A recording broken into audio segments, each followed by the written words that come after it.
Hello, I'm Eric Holdeman, and this is Disaster Zone, a show about emergencies and disasters that can happen anywhere and at any time. Today's show is with Lieutenant Colonel Matt France, Deputy Defense Coordinating Officer here in this region. The subject for this program is defense support to civil authorities. This should be an interesting show that helps you understand how military forces stand ready to help governments and individual citizens right here in the United States. And to start out with, take a look at this video. They'll show you how military aircraft are used to help with firefighting.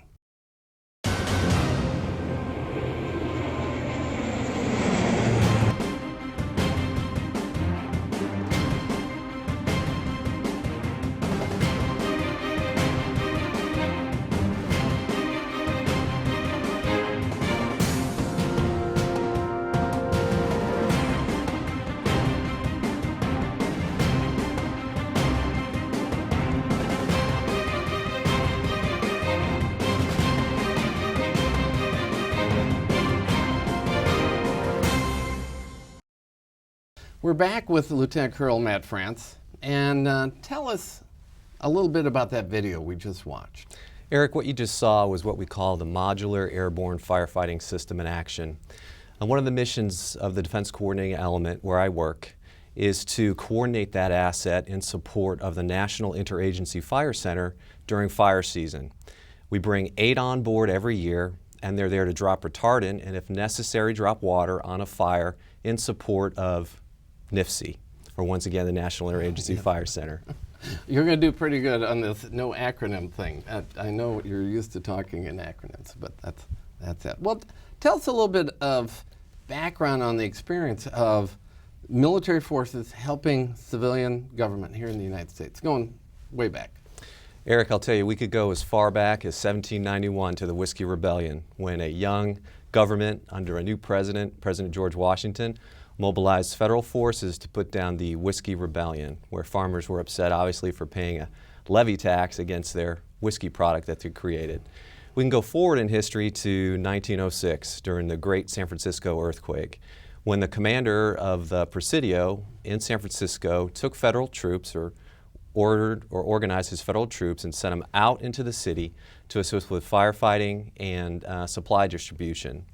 Further on in history, and some events that I think people will be more familiar with, we can look at Hurricane Katrina, Hurricane Sandy, where there was a large Department of Defense footprint in the disaster zone assisting local governments stabilize the situation. We did a lot with food distribution, opening up road networks, opening up ports. So there's a rich history there. Okay, and I think that's really planning to continue in the future also. I mean, there's a lot of special equipment, like the firefighting aircraft. We're taught it has a military purpose, but it's reconfigured for firefighting. Absolutely. Okay. Absolutely. Very good. And explain what your individual, in fact, even before we do that, give just a flavor of what your personal background in the military. You've had 22 years of service as a military police officer, so what was involved in those 23? Just briefly. I've had a great flavor of opportunity in the Army. I started out as a generic military police officer, commanding troops, performing law enforcement on military installations. I did that for a while. I was actually an inspector general for 5 years, where I investigated wrongdoing in the military and violations of ethics. Okay. In addition, I worked with the Army's criminal investigative arm called CID, or Criminal Investigation Detachment or Division within the Army. So had a lot of experience with law enforcement, a lot of experience with investigation, but DSCA, or Defense Support to Civil Authority, has been a new realm, a whole new opportunity for me. Okay, explain your role in that, your personal role. You're the deputy guy. Yes, you know. I'm the deputy, so I'm like a chief of staff of the organization. Who I work for is Colonel Steve Shank, who's the Defense Coordinating Officer for the region. And the mission of our organization, the Defense Coordinating Element, is kind of fourfold. The first thing we do is we're kind of the tip of the spear for the Department of Defense in a FEMA region. And we're there really to provide situational awareness to the commands above us. One of those commands is Army North in San Antonio. The other command, the bigger command, is U.S. Northcom in Colorado Springs. So that's one of the things we do. I think one of the most important things we do as an organization is we validate requests for mission assignments through FEMA or requests for assistance through another lead federal agency like the National Interagency Fire Center that I mentioned. Right. The Coast Guard, actually. We've done missions for them. The FBI. So we also have the ability to reach out and support a federal entity when it needs help. Okay, and on that, you mentioned the Coast Guard. The Coast Guard's, I don't know how you'd characterize it, but they're not under Department of Defense, but they're really under Department of Homeland Security. So you support them as the Department of Homeland Security using defense assets. Yeah. An interesting mission we did last year was the oil platform Kulik, and this made national news. It was being towed from its winter anchorage back to Seattle, outside of the Sea of Alaska there, and it cut loose from its tugboats that were towing it back, and then ran aground. So when it ran aground, it took on a lot of water, and the Coast Guard could not get it off the island that it was grounded on. So they actually came to us for heavy lift helo support to move pumping units out to the Kulik to pump it out and to get it off. Get it floating. Yeah. Okay. Yeah, so that was really interesting. Okay, all right. And so what's the process? You kind of described it generically. It isn't like you're scanning the horizon looking for things to do. I mean, you actually get a request, so how's that work? Yeah, there's two types of requests we'll get, Eric. One will come from a lead federal agency, like NIFC or the Coast Guard, like we talked about. Mm-hmm. And that's an Economy Act request, one federal agency to another federal agency.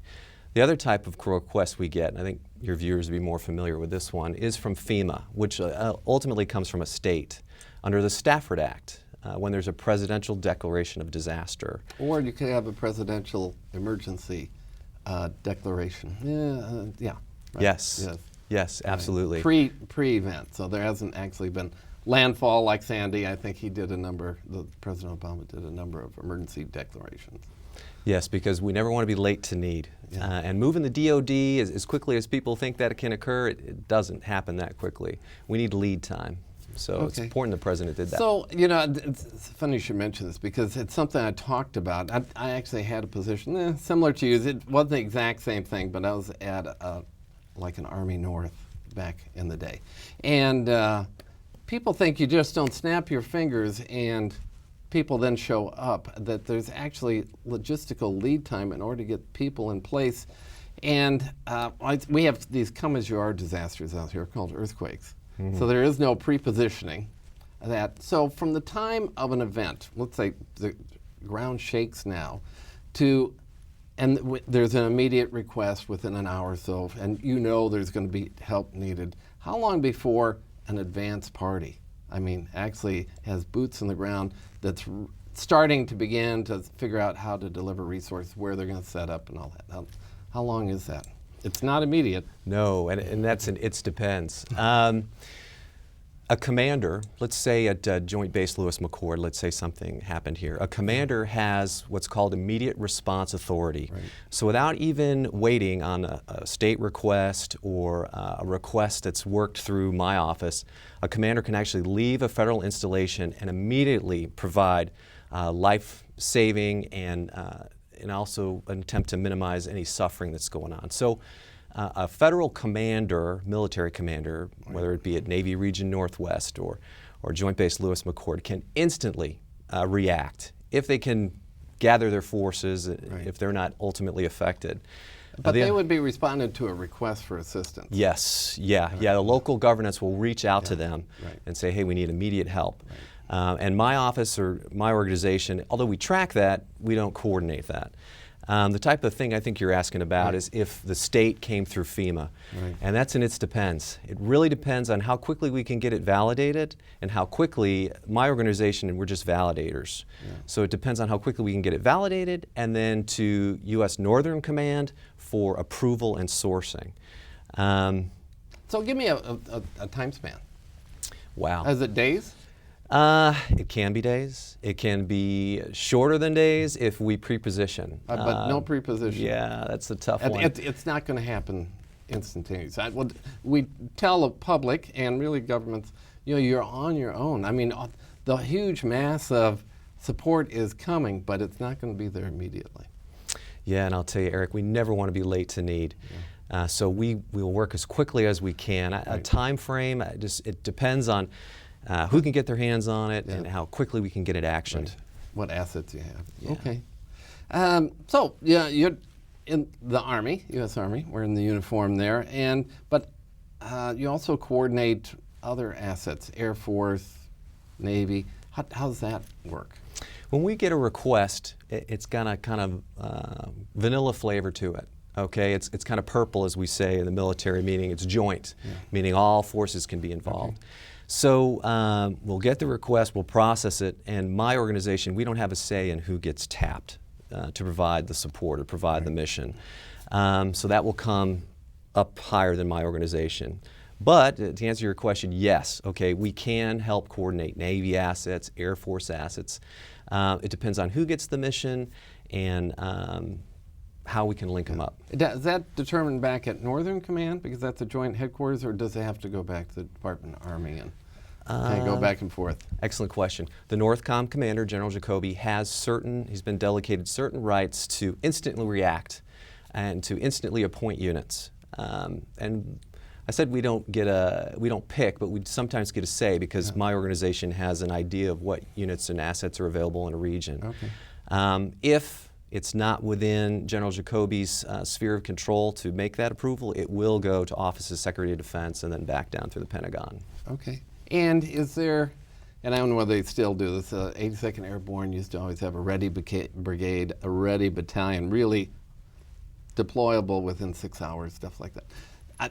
There aren't any military forces dedicated to this assisting civil authorities where they're just waiting for the call. They have other missions. True, or? That's changing. Oh, okay. As we evolve as an Army, as a military, we are looking now more at the homeland, and units are actually now being tasked to be on a be prepared to deploy order to support some disaster or natural man-made within the United States. So that's a recent change. Okay. And what would be I've been in the military, is the military that you have a 24-hour notice, or have they put a time limit on that type of thing? To be prepared? And I'll tell you, that goes back to what you mentioned before. Is there notice or is there no notice? Is there a hurricane coming? Sure. Yeah. No notice. No notice? Yeah. Units are designated, and it's probably within 72 hours. Now that's me guessing, not speaking for the NORTHCOM commander, but we could get units to an affected region rather quickly. But they're not deployed somewhere else. I mean, they're ready to be deployed here because they're in the continental United States. Yes. Okay. Yeah.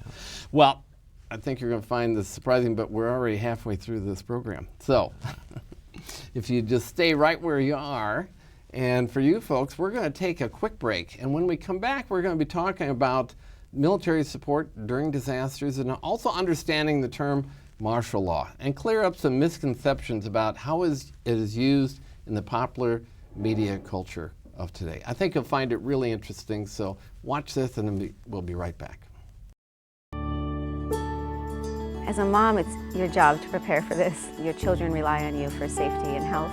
It's not a matter of if, it's a matter of when, and you need to be prepared. For more information on catastrophe preparedness, go to makeitthrough.org. Hi, I'm Eric Holdeman, and if you're just joining us today, it's Lieutenant Colonel Matt France is here. We're talking about military support, civil authorities, how military comes and helps during disasters. And Matt, we're going to kind of pick up and kind of race through some of this stuff here so we get through everything we want to talk about. And before we talk about martial law, let's talk about what's the relationship with the Federal Emergency Management Agency. A lot of people know what FEMA, but there are regionals, and there's Region 10, and you're associated with them. So how do your regional preparedness liaison officers who are part of Region 10 also help you with this? Two-part question.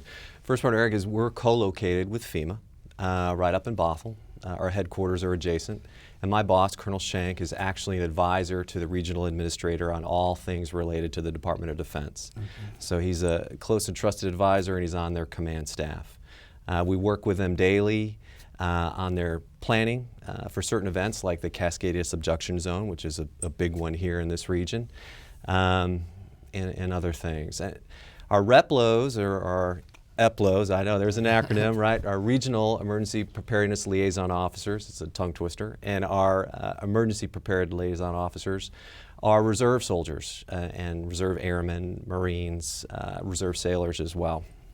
And every state has a complement of EPLOs, okay? And their sole purpose is during time of a disaster is to plug in and be our eyes and ears at the state emergency operations centers within the states, at the Joint Task Force headquarters of all the National Guards within the prospective states, and feed us information.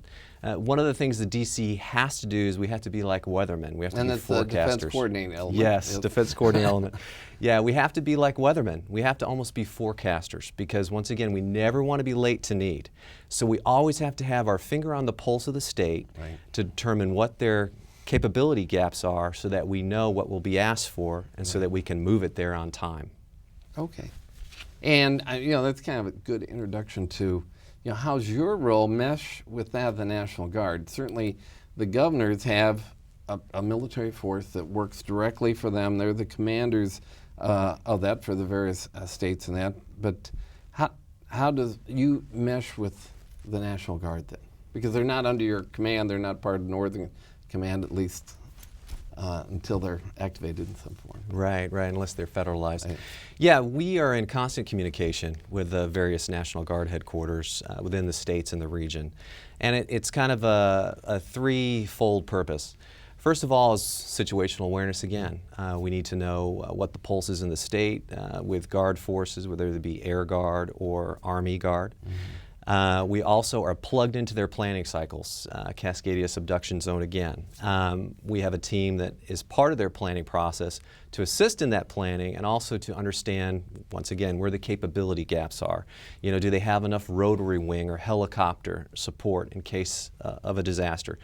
Do they need aeromedical evacuation? Do they have hospitals that they can stand up and that can treat patients? Is there a supply distribution system? So we have to know that stuff. And as the tip of the spear for NORTHCOM, it's even more critical that we know that stuff. So we know what resources are needed during an event. And so that's the national. What about, we have a significant active duty military installations here in Washington State, certainly, from Spokane Air Force Joint Base, Lewis McChord, so you got Air Force and Army, and you got Bremerton, Bangor. What's your relationship with those installations? We meet with them every year. Every base in the region, we send a representative to every year.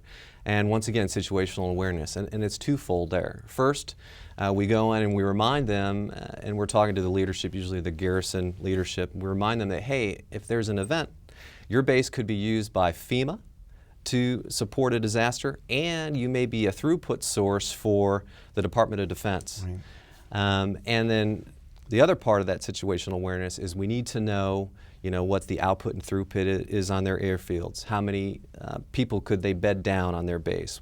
How many open beds in the hospital? What the infrastructure's like? Because when we make decisions on what base we're going to pick to support a disaster, we have to know that stuff. Okay. So let's talk about that term martial law. I mean, every time I hear it thrown out in a movie, I like disaster movies or zombie movies, whatever. Someone's always saying, well, martial law has been declared on the news thing, and you got military troops and all that. And how about clearing some of that up? About, let's talk about posse comitatus, what that is, and explain the role of active duty military forces from a police standpoint. Or whatever. And certainly you know that, you're a military policeman. Yeah, no escape from this question. Yeah, posse comitatus prohibits and ensures, that Title X federal troops cannot be used within a state for law enforcement. And that's active duty military. Yes, active duty. The There's certain instances where a state governor can request it, but it's got to come from the state. It's got to come from the elected officials within a state. Right. And we're talking extreme situations there. The National Guard, okay, is a Title 32 force, okay, meaning it's not active duty, it's not federal, it works for the state governor. Okay, so the governor of a state can use his National Guard, his or her National Guard, for law enforcement. They can do that. And generally they assist local or state law enforcement. Right. It isn't like they step in, become the local cops. They're actually augment them. Yes, absolutely. Yeah, just when the ability of a local law enforcement agency has been overwhelmed, they may call in the National Guard, but you're right, they're not performing, what the missions that a law enforcement expert, trained expert would perform. Here actually in Seattle, the World Trade Organization, that we call them the WTO riots. I remember when the National Guard was finally activated for that, they had a National Guardsman standing with another local law enforcement. It could have been a state patrolman, a sheriff deputy, city police, but they were paired up working with them to augment the force, but then not replace them from that standpoint. Okay. Well, explain some of the priority missions that active duty forces have in supporting the civil authorities. Sure. In that priority list. I mean, firefighting, we talked about. That's Sure. a great example. But. Sure. I mean, I think for the viewers to understand, the Department of Defense mission obviously is to deter war, and if war comes, to fight and decisively win an engagement.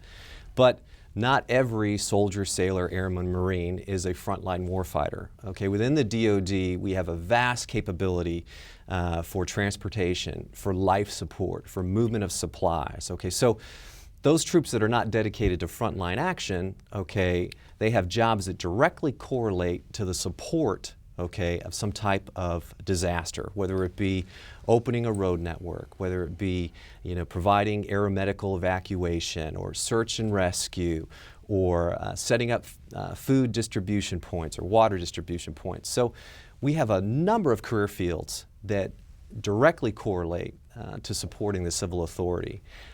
We talked about firefighting, and I've mentioned a few others that usually are in high demand when we exercise for support of a disaster. Okay, and really it's specialized equipment. This is a trick question. So how many helicopters does the city of Seattle own and operate? If I had my database in front of me, Eric, I could tell you. I can give you the answer is zero, folks. Zero. Okay. None. I mean, so, they're expensive.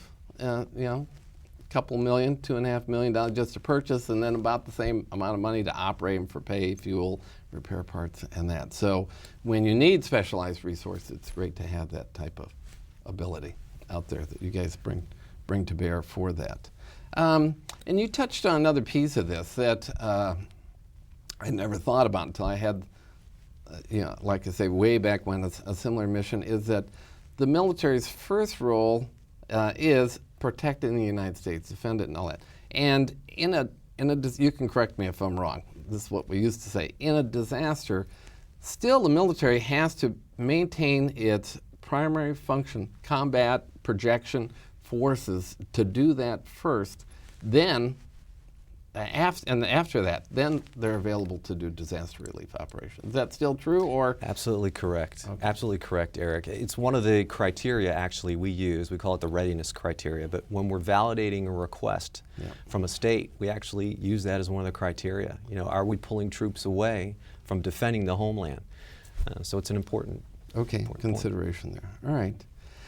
And how about explaining the relationship between planning, training, and exercises as they relate to your mission? A lot of people don't understand. Everybody thinks you're just out doing. Okay. Well, I'll use an example. We have an exercise upcoming later this year called Alaska Shield or Ardent Sentry. And it actually is a recreation, at least situationally or for simulation, of the Great Alaska Earthquake in 1964. And FEMA has a very detailed plan in place that we've plugged ourselves into in development to support some type of event. So does the state of Alaska. So do a lot of other lead federal agencies. So we've got these great plans, but we need to ensure that they hold water, that they work. So we're going to do Alaska Shield here in March, and we're going to test that plan out by not moving actual resources, but by simulating the units and the entities that would move resources into Alaska. And then once we're done with that exercise, we can go back and find out what capability gaps we had in the plan and then rewrite it or improve it. Okay. And you know, a lot of people just don't understand, and I don't know whether you've seen this on the civil side, is the military's, when you're not in war, you're planning, training, exercising. And on the civilian side, there isn't as much resources available to do all the planning and the training that's part of that. Everybody's doing another job, and this disaster stuff is something in addition to it. That we really need the readiness that you guys bring to that. So I want to explain, and you know, we've talked about the disaster or defense coordinating element. There's 10 FEMA regions. So how many staff are in your unit? There's 9 of us. Okay. 9 of us, all active duty. And so are there any civilians at all? There are 2. Okay. We do have 2, we call them DSCA planners, or Defense Support to Civil Authority planners. Okay. Both very experienced. One of our guys worked with FEMA actually, and now has come over to us. Okay. Another guy was a firefighter. So, All yeah. right. So really, 110 people nationally doing the type of thing, it's pretty unusual. So, you know, we're about out of time. We got about 2 minutes. Is there anything, excuse me, that, you know, last comment you'd like to share with people about, you know, the military forces and in relation to this? A quick closing comment. Yeah, I'd just like to share with your viewers, Eric, you know, when called upon, you know, the Department of Defense will react, will come, okay, and our aim is to stabilize a situation, okay, whether it be a natural man-made disaster, and then turn it, or help the local authorities get a hold of it, okay. We're always the last in and the first out, okay, and we're never in charge. Okay, one of the things I had to learn, you know, in this job is the military teaches you to be in charge, take charge of a situation, and make quick decisions. Not so in this new job or in a DSCA operation. We are in support of civil authority. Okay. That's what we do. That's the title of the program. Well, I just want to thank you for your service. And as a token of your appreciation for being on the show, you get to keep that disaster zone coffee Excellent. mug. Take Thank it you. with you. Show it off at the office. I know I gave Colonel Shank one. I thought he was coming before. So 2 of you have one. Anyway. Thank you, sir. So thanks for being on the program. And this brings us to the end of our show for today. Thanks for tuning in, learning more about what you and others can do and are doing to become better prepared for disasters. Remember, if you're going to get prepared, today is a good day to start. Have a great day and tune in again soon. Thanks. Bye-bye.